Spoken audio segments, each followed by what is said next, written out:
New Year nyo? Happy pa din. Ang happy po sa Bible, blessed. Blessed po ang tunay na, yung blessed pala, tunay na kahulugan niya, happy. Happy are those, blessed are those, doon sa Mateo 5. Okay? Papasalamat tayo sa Panginoon. Ang ganda ng ating linggo. Andiyan po sila Ate Norma at si Kuya Bonjing. Magtayo nga po, kalakpakan natin ang Panginoon. Magbalik na po yung mga agila. Okay, kami po ay masaya na kayo po ay muling nakasama. Andiyan din po yung aming inaanak, Ruby. Si Ruby, ayan. Ayan, kasama rin mga co-teacher din nila Ate Miley at nila Jesper. Okay, salamat sa Panginoon at yung kami po nung sasakyan ko yung nag-break na, naghiwalay na. At 8 years na pala yun. 2018 February, nung bigyan ako ng Koreano ng by the way mga kapatid, pag-pray nyo rin yung samahan namin ng mga Koreano dahil buwan-buwan may natatanggal. Dati kaming 75 sa Pilipinas, ngayon yata parang 30 na lang kami. Buwan-buwan may natatanggal. So parang bahay ni Kuya na mayroong lagi na iibig. Natatakot kami, hindi namin alam kung sino ang susunod. At sa Mindanao, sa Manila, wala na yata natira. So nagpaalam naman ako doon si Reverend Form, nagaling na rin dito, 2 beses yata, na i-bebenta ko yung sakyan. At kasi marami na rin problema, magdakit-tagalan ako, hahanap ako ng iba.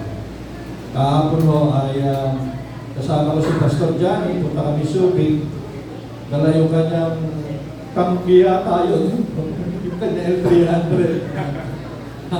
Sari-sari ang tulog, merong cymbals, merong kopya, merong drums. Hindi ko alam na parang training pala namin ni Ate Miley yun na orkestra yata yung nasa loob. Hindi ko alam kung rice mill o ano yung dala namin na ganun siya maingay. Na galing po sa atin yun. Mga kapatid, pag-aari natin yun, binenta natin sa bookstore. At hallelujah naman, nasa kanila na, sa sakin na yun, nasa council na. Yung pala, training pala yun, dahil ginamit ko ngayon yung Kia natin. Aba, mas grabe po, parang maingay din pala, Tereli, maingay. Akala ng mga kapitbahay namin, mayroong puliglig. Alam niyo, puliglig pag ano ng palay yata yun. Naglabasan yung kapitbahay namin. Kaya training pala yung kahapon. Gamit namin ngayon yung Kia, ang samantala. Sabi niya, Ate Miley mo, ang taas-taas. Oo nga. Nung maupo ako sa taas, akala ko, minibasyon lang ako. So, samahan niyo po akong makahanap ng medyo maayos-ayos naman na sasakyan para ang inyong pong pastor na ngayon po nag-libot bilang senior pastor, makapaglibot po ako ng maayos. Ganun din pag ako'y nagkakasal para hindi ako maliit sa kasal. Okay, 2026 is the year of abundance! Naniwala ka, kapatid. Sumabay ang gustong sumabay. Pag di ka sumabay dito, gaya ng 2025, year of manifestation, ang dami nag-manifest sa buhay po namin. Parang may effort ako ng konti na konting lakas pa. Okay, year of abundance, diniklara natin, nag-speak tayo na ang 2026 para sa pamilya natin, para sa iyo, kapatid, ay taon ng kasaganahan. Amen? Huwag niyong bibitawan yan kahit February na, kahit Marso na, huwag po kayo mapapagod. Lalo na kapatid, yung mga bibig natin na yan. Kanina, kami sa bahay, gano'n ang word ng preacher, mga kapatid, ang nagdi-dictate daw ng ating destiny, yung bibig natin, no? Sapagkat hindi yung feelings natin, hindi rin yung isip natin. No? Ang nagdi-dictate talaga ng destiny natin, nung gusto mo sa buhay natin ay yung bibig natin, mga kapatid. Kaya pala, inuutusan tayo ng Panginoon na magsalita talaga. sapagkat siya ay tinawag na salita, hindi gawa. Pero sa kanyang salita, ang dami niyang nagawa, ang dami niyang nilikha. Sabi ko nga, dapat pangalan niya gawa eh. Pero sa pagitan ng kanyang salita, nilikha lahat ng bagay. At ganina yung preacher, sabi niya, naalala mo si Abraham, na dati ang pangalan ay Abraham, ginawa ng Diyos na Abraham, na ang kahulugan ay Father of many nations. Iyon po yun. Papunta yun sa destiny ni Abraham para makarating siya. Hinatid siya nung pangalan niya. Sa tuwing maririnig ni Abraham yung pangalan niya, Abraham, na ang kahulugan ay Father of many nations. At kapag tinatanong siya, anong pangalan mo ngayon? Hindi na Abraham, Abraham. At ngayon nga ang nangyari, naging ama siya ng maraming bansa kahit matanda na po siya. Amen? Ang dami po pala example, kahit sa Old Testament, naalala niyo yung mga buto, mga kalansay, panahon ni Jeremiah, wala silang buhay, puro kalansay. Pero inutusin siya ng Diyos na mag-prophesy, ibig sabihin magsalita sa mga kalansay. At magsalita, unti-unti ang mga kalansay, nagkalitid, nagkalaman, nagkamasel, hanggang sa magkaroon ng buhay, mga kapatid. Salita lang talaga. Alam niyo rin yung Jericho kung bakit bumagsak. Bakit bumagsak ang Jericho? Inutusan pa sila ng Diyos na kasi hindi sila makapasok sa Jericho eh. Kung binili yung Jericho, hindi sila makapasok.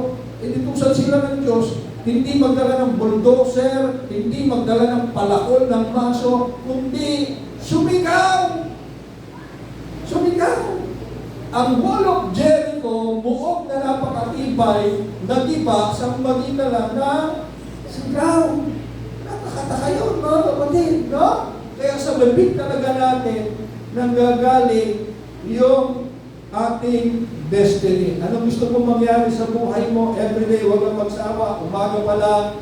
Kaya sabi ng give thanks na kanta, let the weak say, I am strong. Let the poor say, I am rich. Amen?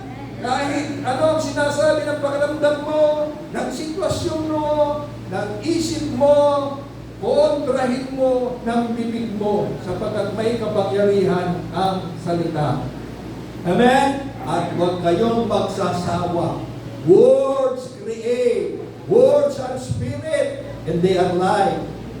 Amen? Okay, palakpakan muna natin ang Panginoon. Year of abundance po tayo, mga kapatid. Ang kasaganahan kasi at kaginhawahan, mga words of truth po yan. Mga Bible truths po yan. At mga kapatid, hindi sila nagbabago. Ang tao lang ang nagbabago. Bumibigay tayo ng paniniwala. Pero remain, nananatili silang katotohanan dyan. Nandyan lang sila, katotohanan. Bible truths po ang katotohanan, mga kapatid, hindi sila nagbabago. Kaya hindi rin tayo dapat magbago na paniwalaan, na paghawakan, na pagtiwalaan ang mga ito. Amen?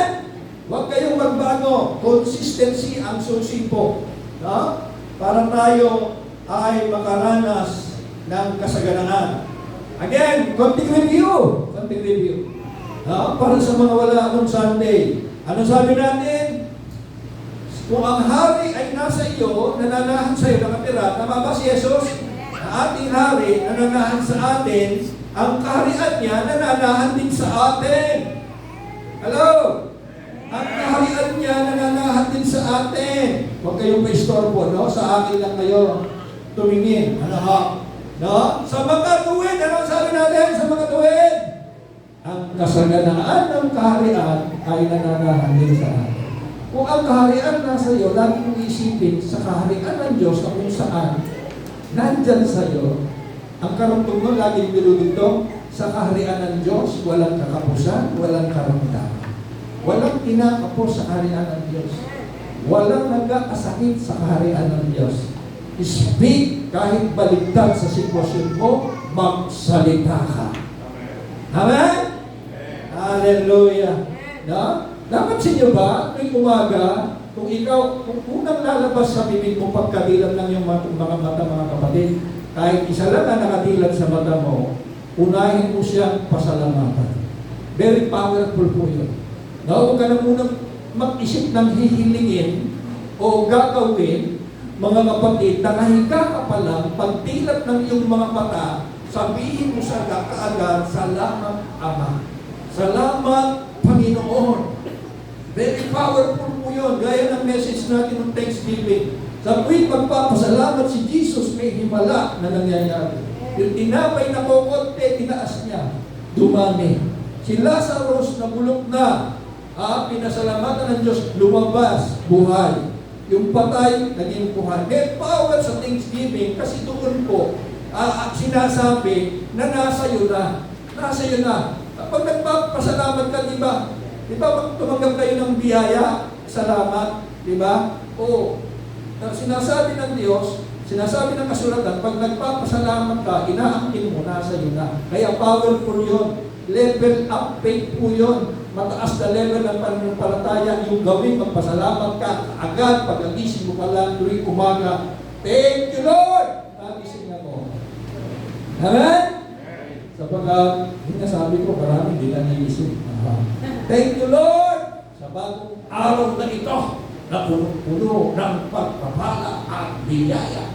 Sa araw na ito, puno-puno ako ng kapayapaan. Sa araw na ito, kita niya si David, bago niya pinatumba sa Goliath, mga kapatid, tinitali na niya ang karanasan ni Goliath. Sa araw na ito, ibibigay ka ng Diyos sa mga kamay ko.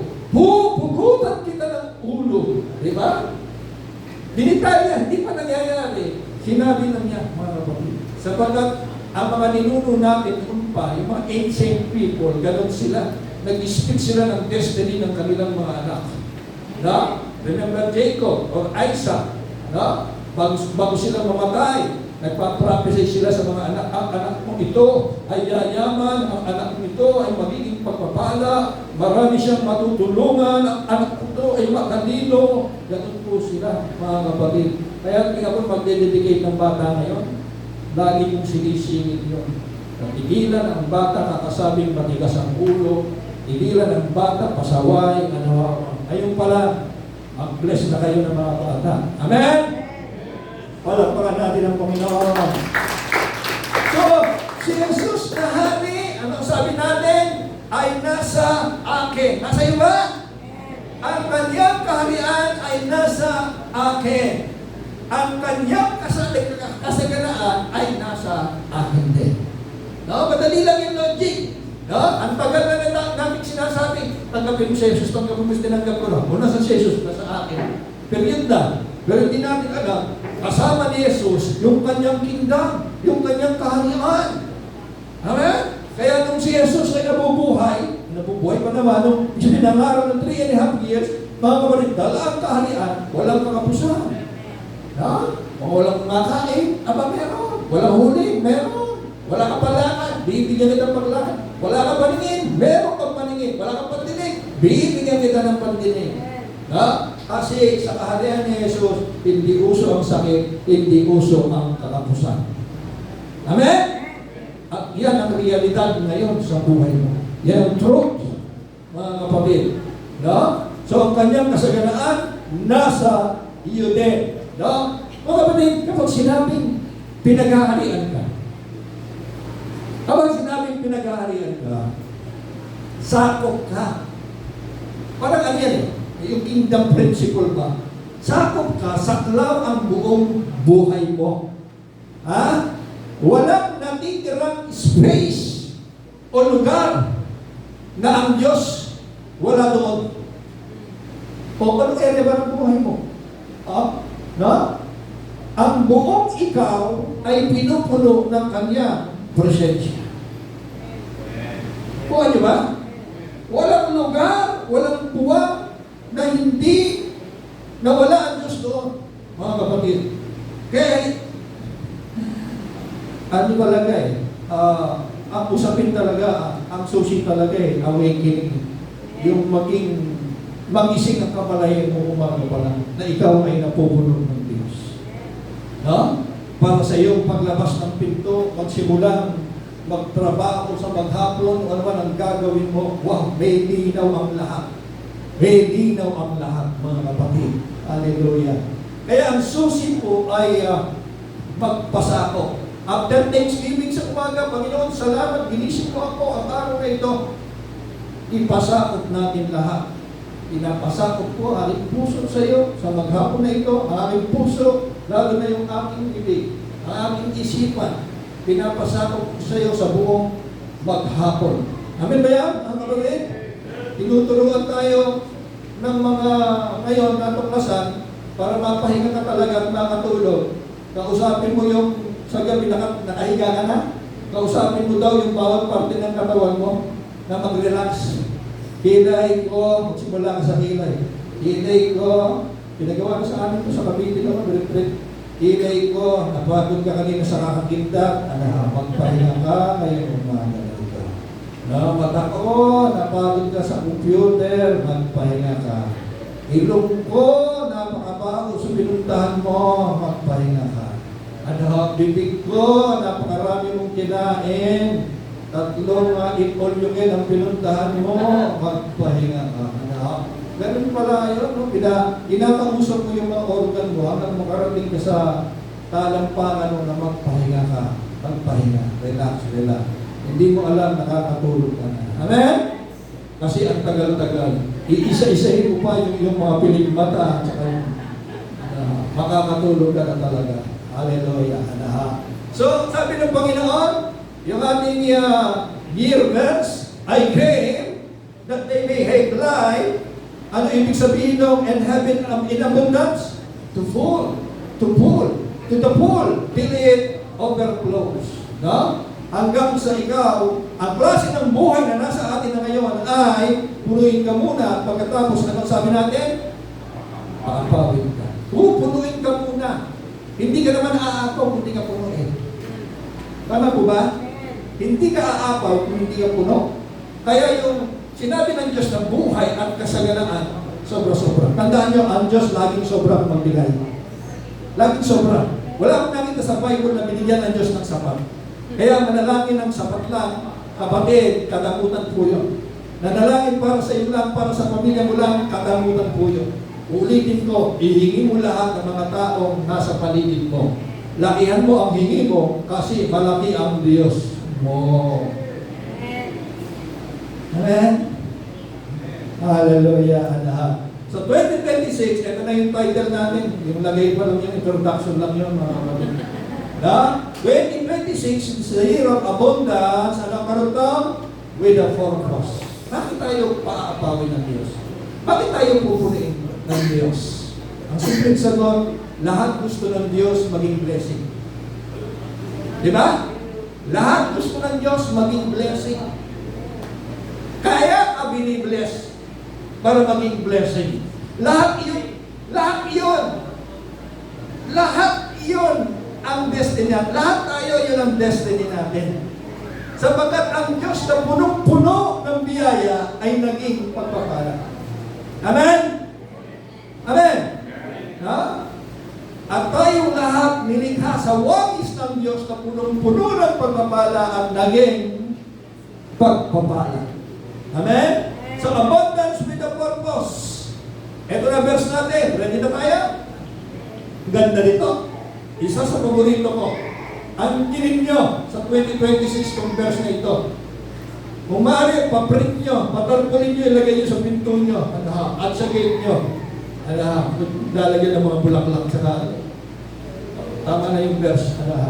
So, 2 Corinthians 9:8, ay sabi niya, and God is able to bless you, not only to bless you, ano daw? Abundantly. So that in all things, ano ba kulang sa'yo? So that in all things, ano ba kulang sa bahay?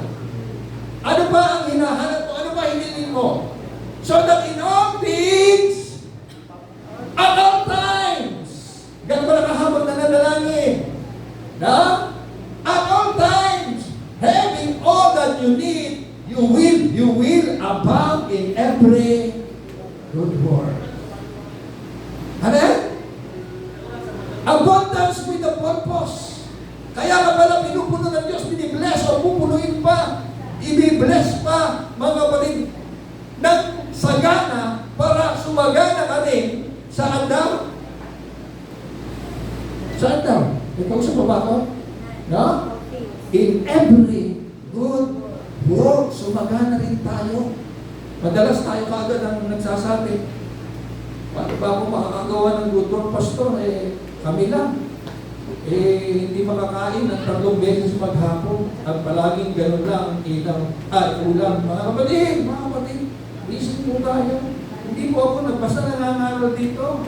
Kung nandiyan ka lang para magsimba, makaraos ang pagsisimba mo, hindi mo mararanasan yung mga katotohanan nito. Pero sabi ko nga, tumigil na ako sa gano'n. Gusto ko maranasan ninyo. Umuwi kayo na rapat pala kayo. Maging buhay talaga, buhay na salita ang inuuwi ninyo at pinanghahawakan nyo. At kung maaari, pag-usapan nyo pa yan sa bahay. Ganun kami noon. At iba ninyo, sinasawa ng versikulo sa akin. Talagang ganun. Sa kanya ako unang preacher, mga kapatid. Ganda sa ibang version. NLT, New Living Translation. Tingnan natin yung verse na yun. Anong sinabi? And God, meron talaga English na malinaw. And God will generously provide all you need. Sino maling ang Diyos? Hindi siya maling ang Diyos. Ayan o. No? Then you will always have everything you need and plenty left over. Katulad ng mga bakol, 12 English na pagkain. No? And plenty left over to share with others. Lagi kong tinitiin, ano bang gusto mo? Pinagpala o naging pagpapala? Ang ibig sa tayo kasi nililimitahan natin ang sarili natin. Baka maubusan tayo, makabigay, baka mawalan tayo. Pero yun talaga po yung cycle. Mga kapatid, gumagana ang faith mo. Kung hindi mo pagaganahin ang faith mo, hindi ka magiging giver, hindi ka magiging generous, hindi ka magiging abundance sa every good work, mga kapatid. Kung hindi natin sisimulan. Aanin ng Diyos yung blessing na may stock lang at mapapanis lang sa iyo. Tandaan ninyo, nung nagpaulan siya ng tinapay, no? Sabi ng Panginoon, kunin lang ninyo ang kailangan ninyo. Meron mga nag-ipon sila, natatakot sila, wala nang kasunod yon. Yun ang problema sa atin eh. Yung fear na makawala ng kasunod ang biyaya. Maranasan natin ang maghirap. Pero ano nangyari sa mga tinapay na inistak nila? Napanis lang. Ayaw ng Diyos na mapanis lang yung mga binibigay niya sa iyo. Kinakain ng kalawang, nasisira lang, mga kapatid. No? Tingnan niyo sa Tagalog. Ang kayang ibigay ng Diyos sa inyo ang kaniyang nag-uumapaw. Grabe kung gumanin ng Tagalog to. Nag-uumapaw na biyaya ng higit pa sa iyong pangangailangan. Lina, talagang hindi nagbibigay ang Diyos ng sakto. Hindi nagbibigay ang Diyos ng sakto. Naghigit pa sa inyong pangangailangan. Bakit ganun ang ibibigay ng Diyos? Para sa lahat ng panahon ay maging sapat kayo sa lahat ng bagay. At ito na naman, nag-uumapaw rin ang inyong mabubuting gawa. Amen? Pinakamasayang tao sila, mga kapatid. Yung mga mapagbigay, yung mga tumutulong. Ako natutuwa ako, napaka-sensitive ng ating mahiling ngayon sa mga ganoon. No? Kahit na yung mga batang nakakasawa na sa daan, siya, matyaga po siya talaga. No? Wala siyang pinapalampas. Laging kawawa yung bata. Doon lang sa may Burger King eh, bago magpasko. Pero doon nagpapasuso dala yung bata. Halata kasi yung iba na ginagamit lang yung mga bata. Papasuso talaga. Tapos kasama yung asawa. Partner sila. Sabi ko kay Ethan, abutan mo nga yan. Abot, ngayon hindi na umaalis doon. Lagi na lang doon kasi ang laki ng kitaan. Mga kapatid. Ang laki ng kitaan. Pero puhunan lang niya, magpadeli ng bata. Maupo doon. Naawa ko sa bata. Mga kapatid, huwag mo nang huwag ka nang mag-compute. Nakakaawa talaga yung bata. Para na lang sa bata. Bigay mo, huwag ka nang, suntok ibigay mo. Itigil mo sa salita ko. No? Kasi kapag nagbigay ka, tapos sinamahan mo na kung ano-ano mga salita, pagkalakas-lakas ang tagal-tagal ng tuni. Nakakamagkaano na kaya yun eh. Mga gano'n. Wala pong mangyayari. Wala pong ani doon. Ani doon. No? Yung binhing tinanim, tapos nagsalita sa tinanim mo. No? Kaya kung minsan, may mga nagtatanim na, kung wala ako, wala rin naman eh. Ako lang yun. Mga gano'n-gano'n na lahat. Okay! Kaya, so, linawin ko ito. Linawin ito. Mga kapatid, makinig kayo. Sabi dito, kayang ibigay ng Diyos. Pastor, bakit kayang ibigay? Akala ko pa nasa atin na. Linawin ko ito, ha? No? Si Pablo, nagsasalita siya sa ibang level ng faith ng mga tao. Hindi lahat ng miyembro. Sabi nga sa inyo, yung I am, kung di nyo kaya, Pastor, pwede pa rin ba humingi? Pwede! Pwede. Gusto mong gamitin pa rin ang panalangin ng pag-hiling? Pwede, nasa iyo yan. Iba-ibang pananampalataya tayo. Ulitin ko, ang Diyos hindi siya ma-technical na mali ang formula mo, mali ang salita ko, hindi kita sasagutin. Hindi ganun ang Diyos. Hindi ganun ang Diyos. So si Pablo ganun siya. Kaya ibigay, hindi ibig sabihin, wala pa sa atin. Nakuha niyo? Hindi ibig sabihin, ay wala pa sa atin. Kasi lahat ng bagay, totoo, nasa atin na. No? All of God's promises are yes and amen. Sabi sa Korinto. Amen na lahat yan, mga kapatid. Ang mga salita, sabi ni Jesus, Espiritu at buhay. Ibig sabihin ito, si Pablo, ang tinutukoy niyang kayang ibigay, yung manifestation, yung nasa harap mo na. No? Nasa iyo na, Espiritu ka lang, no? Ito, magaling ka na in spirit, wala kang karamdaman. Kapag bumalik ka na talaga, yun na yun. Binigay na ng Diyos, mga kapatid. Pero hindi ibig sabihin wala pa sa iyo. So Paul is talking about manifestation. Di ba? Di ba sa inyo? Pag sinabi, mamaya, mag-Jollibee tayo. Mamaya pa yun. Di ba? Mamaya pa yun. Pag nandun na kayo sa Jollibee, ayun. No? Nandun na, mga kapatid. Pero pinangahawak mo yung salita, kasi yung nagsalita, mayaman. Amen? Palagpakan natin ang Panginoon. Hallelujah. Palagpakan natin. Tingnan niyo si Pedro. Si Pedro naman to. Iwanan natin si Pablo. Sabi niya, 2 Corinthians 1:14, God has given us everything needed. Given. Bibigay. Sinabi ba give? No. Given. Given. Past tense. So, binigyan na talaga. God has given us everything needed for life and godliness. Lahat na kailangan mo sa buhay mo, binigay na ng Diyos. For life, buhay na ito, material, physical, and godliness, spiritual. So wala talagang kulang sa Diyos. Kahit si Pedro, tuwa na natin si Pablo, kahit si Pedro nagsasabi, ibinigay na talaga, ibinigay na. Nasa na. Ano kailangan, Pastor? Hallelujah. Palabasin. Ang DNA natin, mga kapatid, kapareho natin ang DNA, ang Diyos, nagsasalita. Ang salita na niya, nag-create. Words create. I am healed. I am blessed. I am healthy. I am wealthy. I am full of wisdom. I am. Amen? Tumigil na ba kayo? Palapakan natin ang Panginoon. Parang ganito rin yan. Parang maintindihan. Parang ganito rin yan. God gave us eternal life. O gave na. Ang buhay na walang God, sabi natin nasa ina. God gave us eternal life. And this life is in His Son. Nasaan yung kayong Son, anak? Nasaan? Nasa layo? Nasaan na si Jesus? Ulit! Nasa atin. Yung eternal life natin, Jesus.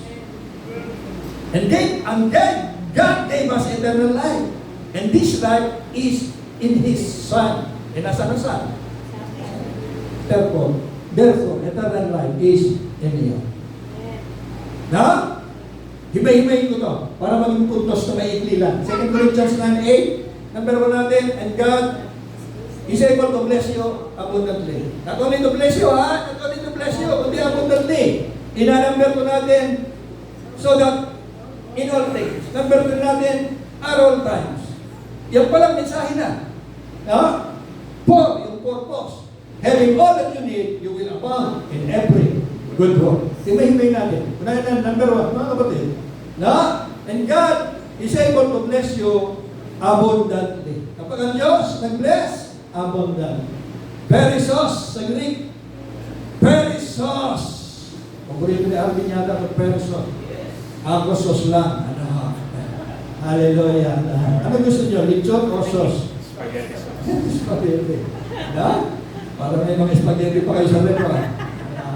Kapag ang Diyos nagpala abundance, na abundant, Genesis 13:2. Now, Abraham was very rich in livestock. Abraham pa lang yan, ha? Abraham pa lang, hindi pa pinapalitan ng Abraham. No? Pero dahil tinawag na Diyos, pinangako ang pagpapalain. Ang sabi nga ng Bible, si Abraham daw, hindi rich, kundi very rich in livestock, in silver, and gold. Wow! Alam niyo ba dumating sa punto na sino ba yun? Yung mga alipin ni Abraham at ni Lot na kanyang pamangkin ay nag-aaway na. Naglalabo-labo na yung kanilang mga alipin kasi hindi na nila kayang i-hold, i-manage yung mga alaga nila. Sobrang dami na. Hindi na nila malaman kung ano yung sa kanila. Ano yung kay Lot, ano yung kay Abraham. Kaya yung mga alipin nag-aaway. No? Hindi dahil mga kapatid, napapagod sila. Kaya sabi ni Abraham, buti pa Lot, maghiwalay na tayo. Sobrang dami na, ano natin eh. Lumaki na yung teritoryo natin, sobrang na tayo pinagpala ng Diyos. Hallelujah. Sino meron gusto ganito? 2026. 2026. Gold and silver. Gold and silver. Hallelujah. Ano ba alaga niyo? Baka dumami. Wala kayong alaga. Ayaw daw dumami. Paswag tama na po yun. Maraming daga sa amin. So si Abraham, ganoon. Ang matindi, ito. Sino anak ni Abraham? Sino anak ni Abraham? Sino anak ni Abraham? Si Isaac. Dahil sinabi ng Diyos, pagpapalain kita, pati ang mga lahi mo, panganay si Isaac. Tingnan natin kung pinagpala si Isaac. Si Isaac, ang sabi diyan, sa Genesis, Isaac planted crops. Nagtanim siya in that land, and the same year, 2026, hallelujah, reap, ubane, 100 ton. 100 ulit ang inani. Because the Lord, kaya pala 140. Alam natin masagana pag nagpala ang Diyos. Masagana talaga. Because God, the Lord bless him. Kaya pala 100 fold. Wow! Sino gusto 100 fold? Yung tinanggap mo noong 2025, kapatid, ngayon 2026, 100 fold. Sabi ko 100 fold. Na talaga yung Jem pala. Wala. Sa ibang church ko, talunan na, sigawan na. Kapatid sila na-angking. Kaya sabi kayo sa ganyang prinsipyo. Meron preacher dito, ay tutulugan lang ninyo mga kapatid. So that in all things, sabi ko, ako lang sa'yo, all things. Abundantly, so that in all things, para daw sa lahat ng bagay. So ang kasaganaan ang sumasaklaw sa lahat ng area ng ating buhay o ng aming pagkatao. Physical, abundance blessing. Mental, abundance blessing. Emotional, spiritual, lahat yan saklaw. Minsan hindi balanse. Marami kang pera, malungkot ka naman. Meron bang ganon? Meron ganon? Meron kayong kilala ganon? Mayroon. Meron maraming mayayaman ngayon. Marami silang pera, pero malulungkot sila. Bakit sila malungkot? Kasi nasa kulungan sila. Dahil sa flood control. Ang daming pera, pero malungkot sila. Hindi balanse. Kapatid, at hindi lang yan. Minsan, ang mga mayayaman, nasa malalaking bahay, hindi rin sila masaya. Hindi sila masaya. Hindi natin alam kung ano kukulang. Pero ang sabi ng Diyos, in all things, pinapangakuan ka niya, abundance in all things. Lahat ng area ng buhay mo, balancing Balanse. Actually, ang pinakamalaking yaman, kapayapaan. Ulitin ko yung sabi yan. Ang pinakamalaking kayamanan ngayon sa buong mundo, kapayapaan. Kahit na billion ang presyo niya, bibili niya ng mga mayayaman, ng mga bilyonaryo, trilyonaryo, bibili niya. Bakit sila ang unang nawawalan ng kapayapaan? No? Eh, hindi na alam naman si Dalong sinusunod kay Diskaya. Hindi na alam. No? Yeah. No. Hindi na alam. Tingnan niyo si Trump. Pati yung nananahimik na presidente na Venezuela, dinukot. Wala na silang presidente ngayon. Kasi drug pala yung ano. No? Doon nagagaling yung maraming cocaine. Papuntang Amerika. Yung maraming mga Amerikano na mabalik sa cocaine. No, kung baga yung unit sa Amerika ay nasisira, maraming kabataan. O inugat niya. Hindi katulad sa atin, mga puso lang inuhuli. Inuhuli yung ugat. Yung ugat ang pinaka-ugat, pinuli niya. Nilusog Venezuela. Dilukot yung presidente. O tigil. Tigil nga naman, mga kapatid. No? So maraming hindi balansin. Minsan sa buhay natin. No? Minsan, mga kapatid, ay malusog ka, malakas na malakas ka. Ha? Pero, 20 lang naman mo sa bulsa. Kaya pala malusog ka, lagi ka naglalakad, pati wala kang pamasahe. Pero ang Diyos, balance. Hoy, uso na yung paglalakad. Ha? Dahil wala kami sasakyan. Pero hindi ako kumainin niya. Binidyo ko, naka-tricycle kami, tawa siya ng tawa.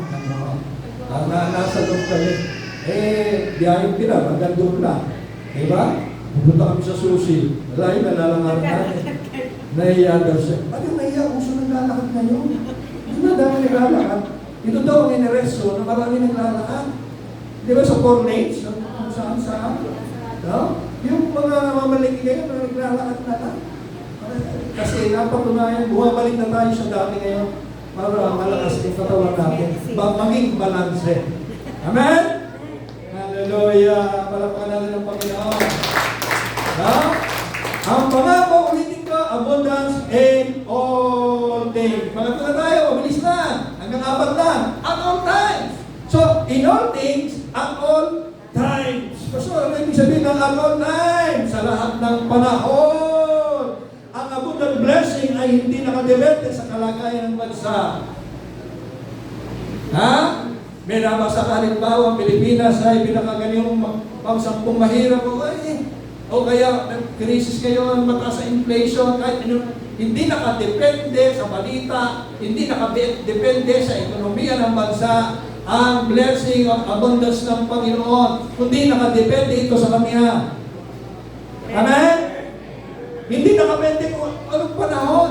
Minsan, sino pa rin yung naniniwala yung parang narinig sa mga matatanda, yung September. Parang narinig sa mga matatanda. Hoy, Berna! Pinutugtog si Jose Marisol, Berna! Wala pas ko na. Kasabay doon, yung kanilang paniniwala, September daw. Ay, karamihan sa mga tao, mahirap. Bakit nangyayari yun, mga kapatid? Kasi ang daming naniwala na mahirap talaga ang September. Kung di mo ito alam, kapatid, huwag mo na alamin pa. Baka nakadagdag pa ito sa'yo. No? No? Salubungin mo ang Setyembre, August 31 pala, bukas September, pagpapalain ako ng Diyos, buong Setyembre. So, sobra pa, meron pa akong matutulungan. Amen?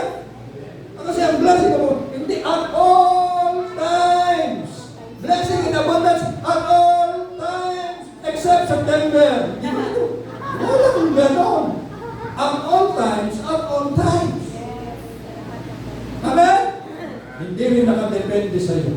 Eh, Pastor, kaya kami sa panahon ito ay crisis kasi ganito, ganyan. Hindi nakadepende sa'yo. Gusto mo patunayan ko na hindi nakadepende sa'yo ang biyayang umaakong ng Diyos? Ito, may papakita ako sa inyo. Si Isaac ang best example. Makinig ka ha, kaya hindi nakadepende sa'yo ang biyaya ng Diyos. When Isaac planted, nagtanim nga siya, umani siya 100-fold dahil pinagpala sa ng Diyos. Anong bersya? Anong bersya? Anong bersya? Ayun o. Ayun o, kita. Well, Verse 12. Alam niyo ba may nangyari sa 11? May nangyari sa 11. Pero sa kabila nun, pinagpalasan ng Diyos. Gusto niyo masilip ang 11? Ha? May kubrador ba rito? 11. Then Abimelech, yung hari, issued a public order, public proclamation. Sino mang manakit sa mag-asawang ito, gumawa ng masama, kay Isaac at sa kanyang asawa, will be put to death. Ano yun? Bakit? Bakit? Nag-utos ang hari na ang sino mang manakit sa mag-asawang ito ay papatayin. Kasi si Isaac may ginawa. Like father, like son. Alam niyo ba, si Abraham, pagkaganda-ganda ni Sarah, taggutom sa lugar nila, dumayo sa Egypt. Kasi may pagkain doon. Ang problema ni Abraham, maganda si Sarah. Kaya sabi niya, asawa ko, napakaganda mo. Baka kunin ka sa akin at patayin ako. Sabihin mo, magkapatid tayo. Buhay si Abraham. Na? Pero nabuking din. Pero alam niyo, ginaya ito ni Isaac. Nagkaroon na naman ng krisis. Na? At umalis sila ng bansa. At sinabi, sino ba asawa ni Isaac? Mga kapatid. Leah. Si Isaac, mga kapatid. Hindi yung kapitbahay ng Isaac. Si Isaac, mga kapatid. Maganda rin yung kanyang asawa. Sinabi rin niya ganun-ganun sa tatay niya. Asawa ko, pagkaganda mo, baka patayin ako, kunin ka. Sabihin mo magkapatid tayo. Ganun na. Kaso si Abimelech, minsan isang araw, napatungong sa bintana. Nakita niya, naglalampungan si Isaac at ang asawa niya. Siguro, nagkukuro ka, nagkaganyanan. Kaya sabi niya, bumaba siya, hindi kayo magkapatid. Bakit ka nagsinungaling sa akin? Buti na lang yung mga tamuhan ko, hindi kinuha asawa mo, ginawang asawa. No? Mapapasama kami dahil sa iyo. No? Kaya sabi ni Abimelech, nagbigay ng proclamation, simula sa araw na ito, walang mananakit sa mag-asawang ito, papatayin. Bakit ang kasunod ng mga kapatid? Nagtataka ako. Nagtanim si Isaac, ang paano itong ginawa niya, kasinungalingan, pinagpala ng Diyos. Nakuha niyo, sa kabila ng lahat na malaking kasalanan ni Abraham, ni Isaac, na nagsinungaling siya, pero pinagpala siya. Hindi ko sinasabi, napindot, mga kapatid. Hindi, nawalan ko. Mga kapatid, hindi ko sinasabing, magkasala, yan. Hoy! Hindi ko sinasabi na gayahin natin si Abraham na magkasala, pagpapalain tayo sa Diyos. Meron lang pinatunayan doon ang Diyos na hindi nakadepende sa iyo ang kanyang pagpapala. Si Isaac, sa kabila ng lahat na nagkasala, nagtanim, umani pa rin ng 100-fold. Naintindihan mo? Naintindihan mo po? Ang pangit mo.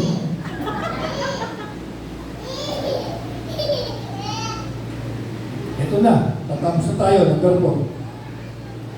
Having all that you need, you will abound in every good work. Ang kompletong cycle ng abundant blessing ng masaganang pagpapala ay mabubuting gawa. Hindi rin basta mabubuting gawa, kundi masaganang mabubuting gawa. Pareho may abundance Abundance blessing, abundance in good work. Sinabi, kung aabang ka rin sa good work, every good work, walang specific. Basta suporta, basta tulong. Kay kapatiran pa yan, o sa church, o sino pa man, sa labas ng church. Every good work, in every good work, mag-uumapaw ka. No? Sabi nito, at nag-uumapaw din ang inyong mabubuting gawa. So dahil sa kasaganan, tiniyak ng Diyos na maranasan natin, kapatid, hindi mo kakayaning mag-impact. Hoy, sabi ko, hindi mo kakayaning mag-impact. Mabubulukan ka lang, masisiraan ka lang. Ha? Aapaw ka. Huwag mong sakalin, kapatid. Padaluyin mo. Kapag sinusuppress mo ang biyaya, ano yung sinusuppress? Pinipigil mo ang biyaya. Kapatid, mabubulukan ka. Ha? Ano nakikita niyo? Usapang rep. Matatapos na po tayo talaga. Ano nakikita niyo? Rep. Gusto niyo buksan natin? Tingnan natin ang laman? Gusto niyo tingnan natin? Alaman? Sige, buksan natin. Oh! Dami. Ano ho? Kung December pa yan. Ano? Ha? Dami. Mga kapatid, ang dami-dami. Pati yata tira ng kapitbahay, binigay niya. No? Tira ng Pasko, tira ng New Year, binigay niya. No? At di daw siya naniniwala sa ikatong hari. Kaya pala hindi naniniwala dahil ayaw niya maganda, ayaw niya magbili. Kapatid, ano ibig sabihin nito? Minsan, kaya di makapasok ang mga bagong pagpapala, maraming nakabara. Maraming nakabara.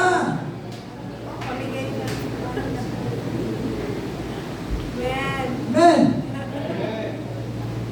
Kung pinagos ko po sa isip, 10,000 na sana ito, mga kapatid. Maraming nakabara. Maraming nakabara. Naranasan niyo yung gano'n? Yung binibigyan ka, tinatanggihan mo. Bakit? Well, sandado mo naman na mo eh. Ay, wala nang paglalagyan. Salamat na lang. Paborito ko pa naman yan. Ano yung nasip na yung namin. Di ba? Naranasan niyo yung gano'n? No? So, ang malinaw na layunin ng pasaga ng pagpapala ay masaga ng mabubuti ko. Mga kapatid ako naranasan ko. Naranasan ko, si Ate Maylin mo, gabi yun, di ko alam kung sino nagbigay ng pansit na susi din, isang bilao. Si Ate Maylin mo, hindi kumakain ng pansit sa gabi. Kasi meron kumain ng pansit isa, alas 10 na tigong. Meron lang, alam ko, minsan meron lang nangyari ganun. Bigla na lang, aayaw ka na rin. No? Ang problema namin, gabi na. Kanino namin dadalhin yun? Ay, sa kapitbahay. Eh, kung makausap nyo, hindi ko kabatiin. Baka malalaki matanong ako, nakakatakot ka. Sabi, kinatok niya. Ay, binigay niya sa kapitbahay. Bakit? Eh, masisira lang. Eh, tingnan, kabait ng kapitbahay na akin. Naranasan mo rin. Pagkain ng mga aso ko, sodas, yung pinaggilingan ng mga karne sa mga meat shop. Iniikot ko yung mga meat shop na yan. Minsan nauunahan ako, doktor pa daw yung mga kaagaw ko. Meron pa akong agaw, ginagawa daw siomay, tsaka yung putito. Ang bihira, ingat kayo sa mga nagtitinda ng siomay. Yung mga pinaglagarian ng karne. Ang bihira, ang sa aso lang po eh. Nakakaawa po kasi yung matanda, sabi gano'n. Kaya binibigay namin sa kanya, pasensya na kayo. Mga kapatid yung mga giniling na pinagano ng pinagano. Ang tawag doon sa kahoy puso, sa soda. Mga kapatid, may pamangkin ako, minsan nung ako ng babata, kahong sodas, galing sa Pure Gold, libre. Binigay daw ng kaibigan niya.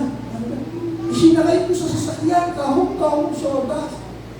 60 kilo nun, 70 ang kilo, 60, 70 ang kilo. Ay, meron yatang 15 kilos yun, mga kapatid. Inuwi ko gabi na. Ano gagawin ko doon? 15 kilos, lalagay ko sa freezer, wala. Nag-chat ako sa GC ng Villawana, kumpa. Aba, puntaan sila. Lahat ng may aso, puntaan sila. Pastor, maraming salamat po. Pastor, maraming salamat po. Mga kapatid, ang sarap ng pakiramdam. Yung kapayapaan na bibili ng mga mayayaman, pwedeng maging libre dahil sa mabubuting gawa. nakakahaba pa ng buhay. Bakit? Pag may kakayapaan ka, wala kang stress, masaya ka. Masaya ang mga cells mo. Kaya hahaba ang buhay mo. Amen? Amen? So, 2026, Lord, dahil sa year of abundance, blessing, ang dulo ng lahat ng ito, abundance in every good work. Palakpakan natin ang practice na ngayon pa lang. Magbigay na sa mga Galatians 6:9. Pastor, akala ko tapos na tayo. Galatians 6:9. Kaya, ganda kasi nito, kaya hindi maniis eh. Kaya, huwag tayong magsawa, magsawa sa paggawa ng mabuti. Pagdating ng takdang panahon, tayo'y aani kung hindi tayo magsasawa. Every good works is a seed. Lahat ng mabubuting gawa ay seed. Nasa law of attraction din yan. Kapag ikaw ay matulungin, marami din tumutulong sa iyo. Kapag ikaw ay mapagbigay, marami rin nagbibigay sa iyo. Ganun lang ang buhay eh. Ha? Ganun lang ang buhay. Ha? Tingnan niyo yung mga taong ipinanganak na boksingero. Ha? Talagang, ang sama pa nun, na kukwento sa, na pinag-uusapan pa sa buong barangay sa community. Kuripot yan. Pagkadamot-damot na matandang yan. Parang yung mukha niya, ganun din eh. Sa mukha pa lang. Pinag-uusapan, alam mo, gusto niyo ba yung ganun? Sige, Pastor Brian, may sinabi sa akin, iba pa ang religion. Pastor, yung tao yan sa opisina, kahit wala na siya, nagbibigay pa siya. Wala akong nasabi. Ito ako, wala na nga siya, nagbibigay pa siya. Pero nga taon, gano'n talaga, ang luwag-luwag. Ang luwag-luwag. Kaya ang luwag-luwag din ng dating. Amen? Pwede ba natin isama to sa ating kalendaryo, 2026? No? Ang purpose ng abundance sa'yo, paapawin ka ng Diyos. Huwag mong sakalin ang linya. Huwag mong sakalin ang kalulot. Ang kanal ng biyaya, mga kapatid, padaluin mo. Yung mga nabubulok sa red, alisin mo na. O yung mga hindi na kasya, na pwede pang kainin, ipakain sa iba, atakin mo na, para makapasok yung bagong biyaya. Tumayo tayo lahat. Kami ang masalamat po. Thank you. Napakasaya po ng 2026 na ito. Nandun namin year of abundance, year of abundance in every good work. Ang dulo po ng lahat ng ito, kaming lahat umaapaw sa pagtulong. Kaming lahat ay umaapaw sa mabubuting gawa. Bakit po? Sapagkat kaming lahat papaapawin mo. Buhay namin sa bawat area, sa bawat bahagi, in all things, at all times, Panginoon, pupulingin mo kami, papaapawin mo kami, Panginoon. Salamat po na marami sa pangalan ni Jesus.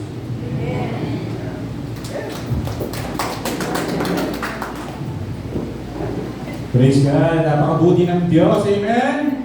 Hallelujah. Napakasarap po na patuloy na tayong lahat ay mag-uumapaw. Amen?